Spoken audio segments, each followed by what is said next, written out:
যে police mafia গুন্ডাদের সঙ্গে বসে চা খাচ্ছে সেই পুলিশে বিজেপি ক্ষমতায় এলে উত্তরপ্রদেশের ধাঁচে এনকাউন্টার করবে। খড়গপুরে চা চক্রে হুঙ্কার দিয়েছেন দিলীপ ঘোষ। শেষ কথা এনকাউন্টার নয়, আইন বলে। পাল্টা আক্রমণ করেছেন ফিরহাদ হাকিম। বৃহস্পতিবার দিলীপ ঘোষ রীতিমতো হুঁশিয়ারি দিয়ে বলেছেন তিনি যতদিন থাকবেন গুন্ডা মাফিয়াদের বিরুদ্ধে লড়াই চালিয়ে যাবেন। 4 তারিখের পর ক্ষমতায় এলে পুলিশই গুন্ডা মাফিয়াদের এনকাউন্টার করবে। চমকাবো, চমকে চমকেই রাজনীতি করেছি। খড়গপুরের লোক সেই জন্য দিলীপ ঘোষকে ভোট দেয়, আবার দেবে। এখানকার গুন্ডা মাফিয়ার বিরুদ্ধে আমি লড়াই করেছি, আবার লড়বো যতদিন থাকবো।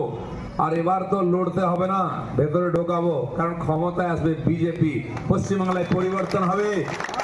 যে পুলিশ আজকে মাফিয়া গুন্ডার সঙ্গে বসে চা খাচ্ছে, এই চোর নেতাদের সঙ্গে চামচাগিরি করছে, সে পুলিশই দেখবে অন্য রূপে উত্তরপ্রদেশের স্টাইলে কিরকম এনকাউন্টার করবে। পাল্টা আক্রমণ করে ফিরহাদ হাকিম বলেছেন দিলীপ ঘোষ যেন ভুলে না যান সবার উপরে আইন রয়েছে। তিনি বলেছেন অমিত শাহর নির্দেশে এনকাউন্টার হয়েছিল, তার জন্য তাকে গ্রেফতার হতে হয়েছিল, তাই এনকাউন্টার নয়, আইনই শেষ কথা বলে।